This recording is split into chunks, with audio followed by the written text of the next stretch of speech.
Good morning and welcome to Nigeria Now, bringing you top stories from across national dailies for this morning, showing on your digital first Pan-African news network, that is TOS Television. We'll just take a short break now and return. I'll be bringing you shortly.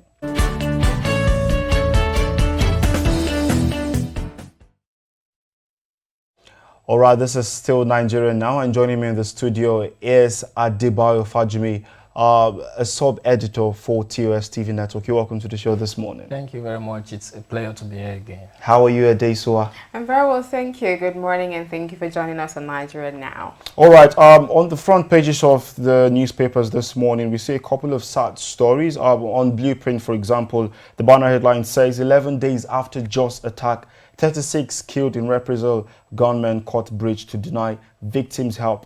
Two riders, first is Lalongri imposes curfew on Jos North, and 8 killed, 1 abducted in Benue community. We also see that on Daily Trust.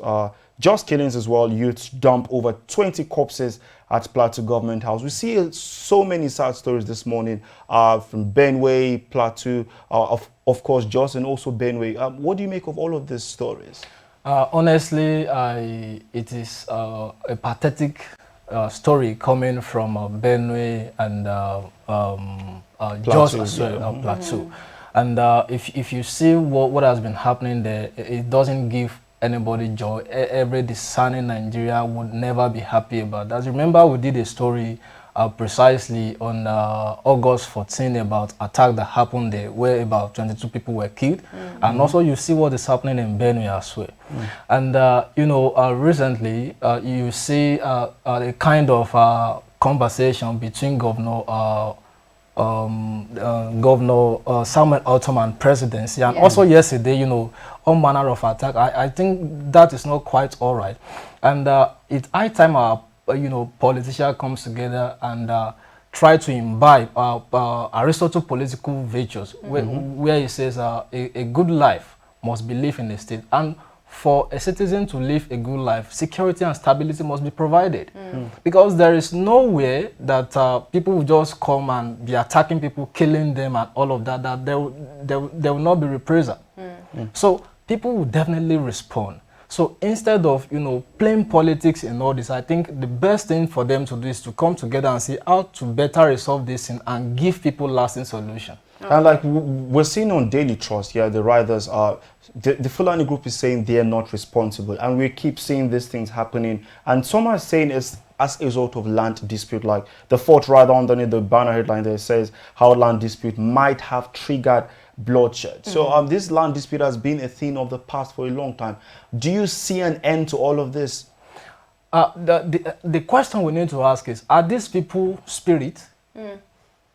Such that we've not been able to track them down and bring them to justice, whether it is land issue, whether it is headmen, whatsoever is perpetrating this. I think what the government needs to do is to ensure that whoever perpetrates any evil in any part of the country must be brought to justice. That is it. Okay, let's look at something similar headline to what you said. And I think you mentioned it earlier. It's the issue between the presidency and Governor Otom. So on the Blueprint newspaper, so it says presidency to Otom, you're inciting ethnic religious hatred, and then attack on Buhari won't absolve your ineptitude. And then I think that is also on the Punch newspaper, where it says grazing reserves, presidency knocks Otom, calls governor serial defector. And I think that's also on the Daily Times. What do you think about this one? Because the presidency is saying the governor of Benue State is inciting ethno-religious crisis for, calling the presidency bias and all of that. And they're going forward to say, look, before you know it, we're going to have the same thing we had in Rwanda, in Benue State, where you have two ethnic groups having to clash and all of that. What do you think about this? We need to understand that there is no society, community, or state where a situation like this is happening that there will not be social pathologies or psychological trauma that come with it. Okay, so for us to avoid, genocide or whatever you call it, they need to come to a round table, and if you see what has been happening for some years back, the president has been named, you know, going by his body language, you know, people have been saying he belongs to so place. Another people will say he belongs so way. When you have a situation whereby, you know, the body of a leader, you know, the body language of a leader shows that it belongs somewhere and it's not being fair to everybody, there is no way such a thing will not come. And as a governor of a state, you can never be happy seeing your people being killed every now and then. Okay, so to avoid all this jab and all this hullabaloo, they need to come together, you know, put on their leadership and management cap and see how to better resolve this thing. Do you understand? I think that's a lasting solution. Okay. Let's talk about one story I see here on Daily Trust. Just beneath the picture of the day, they are talking about education, how parents dump parenting roles on teachers. I can be found on page 26. I was having this conversation with all my friends the other day, and it looks like parents are now, you know, leaving the bulk of the work on the school teachers, because we keep seeing a hike in school fees, we keep seeing a hike in everything, and parents just decide, oh, let's just give our children out to the schools, you know, especially boarding schools. They come back home, and people are always bringing up controversial topics on how the society is changing as a result of this neglect from the parents to the children. Do you see this thing changing soon, or is it something we have to come and embrace with open arms? Honestly, I don't see it, you know, changing soon at all, because of the what everybody wants to achieve now. There are a lot of tension in town, economic crisis, and every parent wants to ensure that they meet up to the standard and give their wards, you know, a good quality of life that they deserve. Having said that, I want to believe that you know, parents brought the words to the world, and the sole responsibility lie on them. Everybody has their own responsibility, but we must ensure that these responsibilities are well defined so that we don't, you know, mix them together. Parents should, you know, be up to their responsibility, while teachers in school also, you know, meet up to their responsibility. But as long as we are colliding and we are, you know, abdicating responsibility, you know, putting what your responsibility should be on another person, of course we cannot get the desired result. Okay.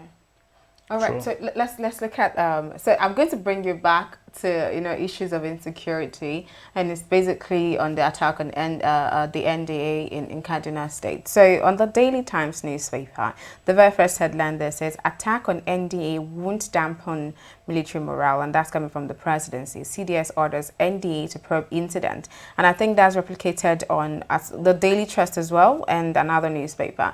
Yesterday, while I was reading the news, the Chief of Defense Staff said that the attack is not normal bandit action. So they don't think just regular bandits could have carried out that kind of attack, especially on the NDA. And the presidency is saying, look, this would not stop us from ending criminality. What's your take on that? Well, my simple take is whatsoever perpetrated this issue should be fixed out, because it is a very sad incident on the suffering of, you know, our country.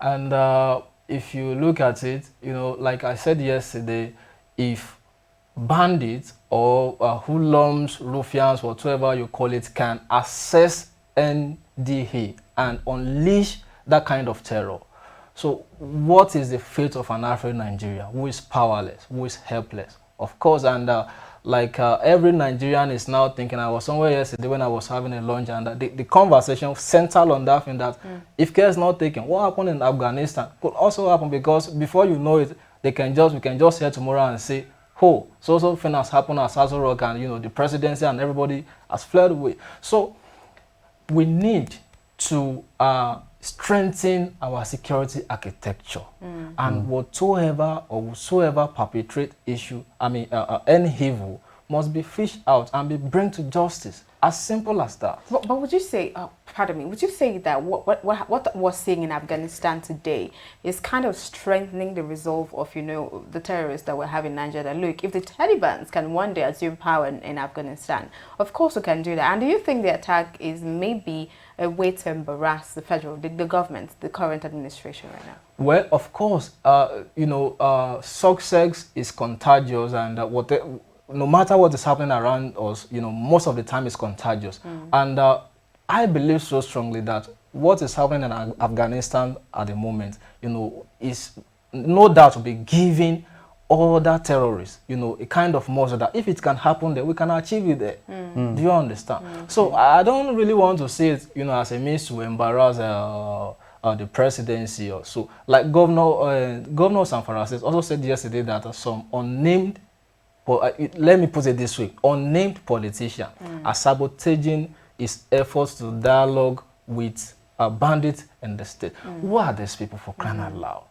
Okay, so we need to come back to our senses and just do the needful and just stop being, you know, I mean, playing politics on, you know, on people's welfare. All right. Unfortunately, we're out of time. I think we'll just, if you need to get all of this, you can grab a copy of all of these newspapers. And of course, the banner headline for the business day says, Saudi, Malaysia, oil savings relieve citizens in lesson for Nigeria. All of these stories can be found in the newspapers we've read out to you this morning. Just grab yourself a copy. And of course, don't forget, you can stay updated on our website as well. That is www.tostvnetwork.com, and follow us across all our social media platforms that is displayed on your screen. That's the end of our session this morning on Nigeria Now. Please stay safe and don't forget, I am Merciful Ajinomo. And I am Ade Sawasi. Thank you so much for joining us and see you tomorrow.